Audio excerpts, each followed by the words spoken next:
Welcome back to Your Need to Know headquarters. I got to tell you, this is the most amazing thing what the Republicans are up to now. Two congressmen so far have done this, Dan Webster down in Florida and Tim Griffin in Arkansas. And they both did it identically, so it appears, I mean, it may well be lots of other congressmen are doing this, Republican congressmen are doing this, and we just haven't heard about it yet, or it's going to roll out this week or next. But what they're doing, these are congressmen who are actually still holding town halls. First of all, half of them aren't holding town halls. They're just not doing it. But of the ones who are, they've got this problem with people standing up and saying things like, do you really mean to privatize Social Security? You really voted for that? To give Grandma a voucher? Do you really think that children who literally basically don't have any food at home shouldn't get a free lunch at school? Do you really think that the federal government should not be putting money into poor neighborhoods and poor communities for education because the tax base in those communities is so shot to hell that they can't afford to pay for their own schools with property taxes? Do you really believe that?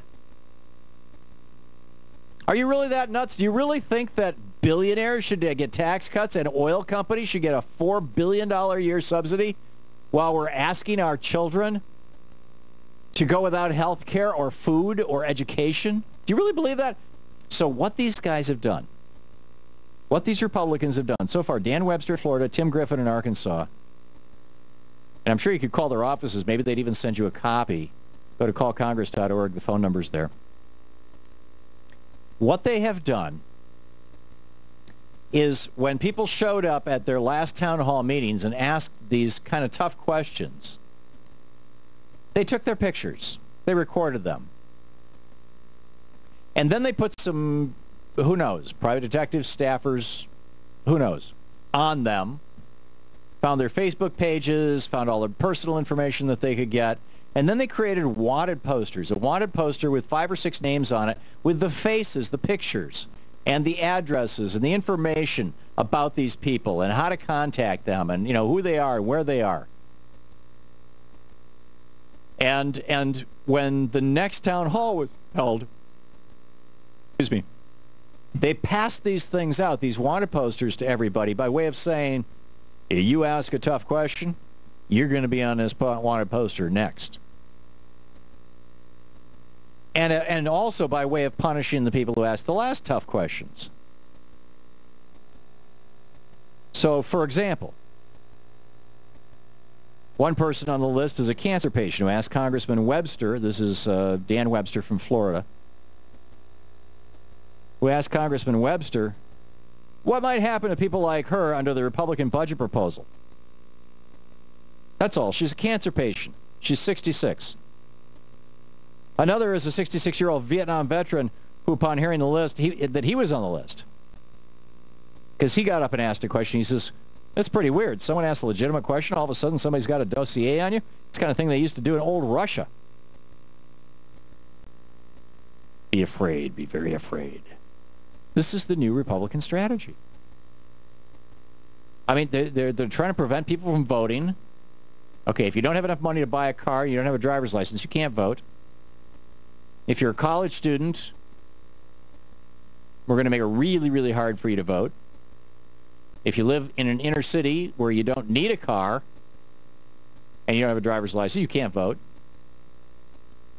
If you're going to go out and register people to vote, the League of Women Voters has, in many states, stopped registering people to vote because these states have passed these laws promoted by the American Legislative Exchange Council, ALEC, this Koch brothers-funded group, that where literally Republican members of state legislatures, state House assemblies and Senates come and sit side by side with corporate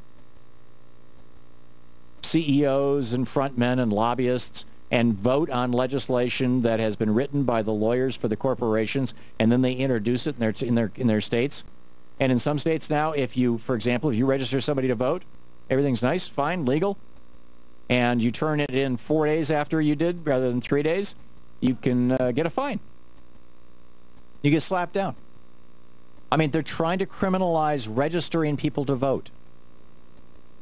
They're trying to criminalize voting. This is not a new strategy. The Republicans have been running on this strategy for a long time. You know, frankly, our leverage goes up as the voting populace goes down in our elections, right? You remember, I've played that clip so many times, you're probably echoing in your ears. Well, what the hell? Here we go again. Now, many of our Christians have what I call the goo-goo syndrome, good government. They want everybody to vote. I don't want everybody to vote. Elections are not won by a majority of people. They never have been from the beginning of our country, and they are not now. As a matter of fact, our leverage in the elections, quite candidly, goes up as the voting populace goes down. Paul Weyrich, Republican strategist for Ronald Reagan, George Herbert Walker Bush, and George W. Bush. And now, and recently deceased, and now we're seeing his efforts come to fruition. Absolutely incredible. Meanwhile, Colin Powell is calling out Dick Cheney's cheap shots in a new book. Here is Colin Powell, clip 2, Jacob. My head isn't exploding, and I haven't noticed any other heads exploding in Washington, D.C. But what really sort of got my attention was this way in which he characterized it. It's going to cause heads to explode. That's quite a visual. And in fact, it's the kind of headline I would expect to come out of a gossip columnist, or the kind of headline you might see one of the supermarket tabloids write. It's not the kind of headline I would have expected to come from a former vice president of the United States of America. Mr. Cheney has had a long and distinguished career, and I hope in his book that's what he will focus on, not these cheap shots that he's taking at me and other members of the administration who served to the best of our ability for President Bush.